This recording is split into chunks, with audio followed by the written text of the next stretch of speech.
there were 140,000 HVAC businesses in the U.S. last year. Those are businesses. And then I think about government entities and nonprofits, and you think of, hospitals and all of those. I mean, HVAC is really in demand everywhere. There's not a place that's not touched by it.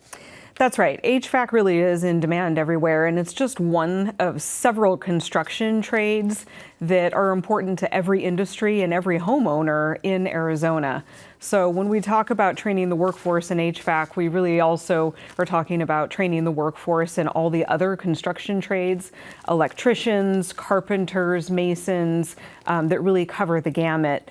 But HVAC is especially important here in the desert and the summers that we have in Arizona. So these technicians are highly trained through Gateway Community College, and the starting wage can be over $60,000 a year.